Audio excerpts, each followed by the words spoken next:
तो बच्चों, हमने पिछली कक्षा में औ की मात्रा के बारे में पढ़ा और आज की कक्षा में हम अंग की मात्रा दैट मीन्स अनुस्वार के बारे में पढ़ेंगे।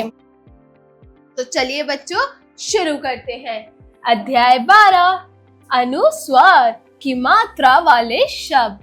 चित्रों को देखकर बताइए कौन है हम।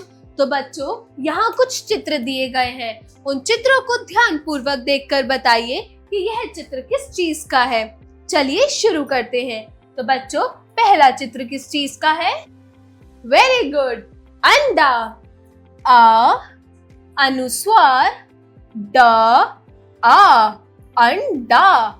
बच्चों, क्या आपको पता है कि ये जो अनुस्वार होता है, इसकी जो ध्वनि होती है वो न में इंक्लूड की जाती है। इसकी जो ध्वनि होती है वो न की आती है।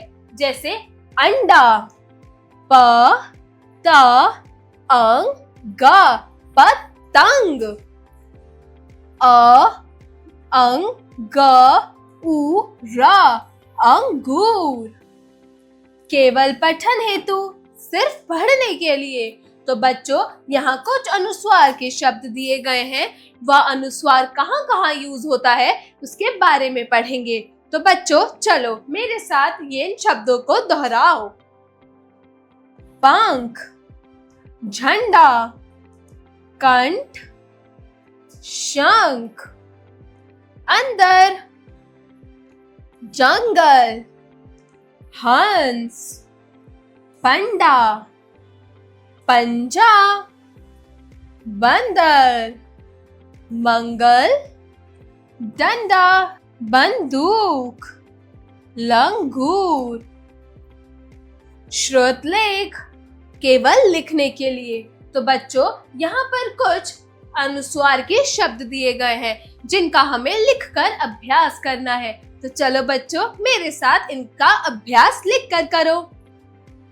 पहला है शंख, श अंग ख, शंख।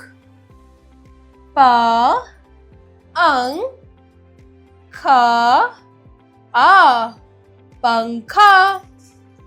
झुंड, ज उ न ड, झुंड। नेक्स्ट इज म ग ल, मंगल। नेक्स्ट इज झ क आ र, झनकार। बच्चों, बाकी के शब्दों को आप अपनी किताब में लिखकर इनका प्रयास करेंगे। चलिए आगे बढ़ते हैं। तो बच्चों, यहाँ पर कुछ वाक्य अंक की बिंदु यानी अनुस्वार की मात्रा के दिए गए हैं। तो बच्चों, इन कहानी और इन वाक्यों को पढ़ के चलो पता करते हैं कि हम अनुस्वार का प्रयोग किन शब्दों में कर सकते हैं। तो चलो मेरे साथ दोहराओ। दिन निकल आया। यह कृष्ण भगवान का मंदिर है। मंदिर की चोटी पर केसरिया रंग का झंडा लहरा है। मंदिर के बगीचे में मोर घूम रहा है। मंदिर गंगा किनारे स्थित है। गंगा का पानी बहुत ठंडा है। संजय, मंगल और संगीता मंदिर में गए। तीनों ने मंदिर का घंटा बजाया, शंख बजाया। पंडित जी ने सबको अंगूर दिए। बाहर पेड़ पर लंगूर और बंदर बैठे थे।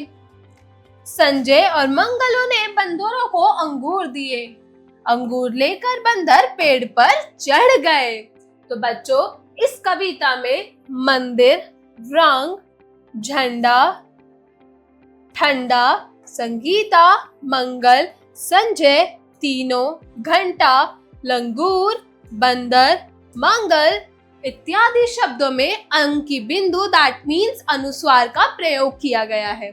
चलिए अब आगे बढ़ते हैं। उड़ी पतंग, उड़ती खोलकर अपने पंख, जगाती सबके मन में उमंग। आओ मिलकर उड़ाए पतंग, आकाश में भर दो अपने रंग। तो बच्चों, इस कविता में पंख, उमंग, पतंग, दे, रंग इत्यादि शब्दों में अंकी बिंदु का प्रयोग, दैट मीन्स अनुस्वार का प्रयोग किया गया है। आगे बढ़ते हैं, अभ्यास कार्य। तो बच्चों, जैसा कि अभी हमने अनुस्वार के बारे में पढ़ा कि अनुस्वार की जो ध्वनि होती है वो न की ध्वनि होती है, और अनुस्वार यानी अंकी बिंदु का प्रयोग हम किन किन शब्दों में कर सकते हैं, तो बच्चों अब हम उसका अभ्यास करेंगे। तो चलिए शुरू करते हैं।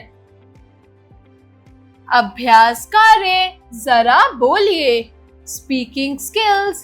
प्रश्न 1, दिए गए शब्दों को बोलकर पढ़िए। तो चलो बच्चों, मेरे साथ इन शब्दों को दोहराओ।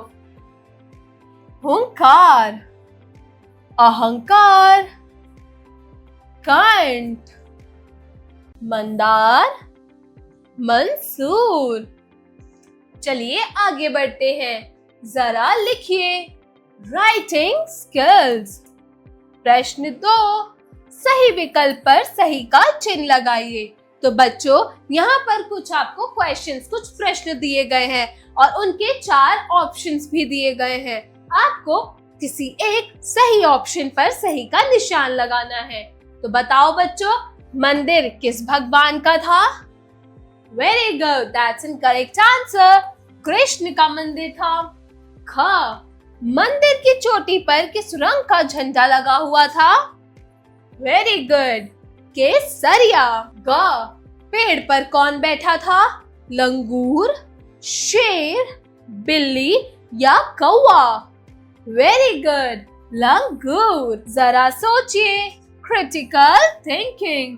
प्रश्न 3, सही मिलान कीजिए। क, अंगूर की सेम प्रोनाउंसिएशन क्या होगा? लंगूर। पंडित, पंडित हमें कहाँ मिलता है? मंदिर में, तो हम इसे मंदिर से मिलाएंगे। गंगा का पानी कैसा होता है? ठंडा। वेरी गुड बच्चों। सो बच्चों, इसी के साथ आज का ये अनुस्वार का पाठ हमारा खत्म होता है। मिलते हैं नेक्स्ट क्लास में विद द न्यू चैप्टर, एक नए चैप्टर के साथ अगली क्लास में। बाय बाय बच्चों।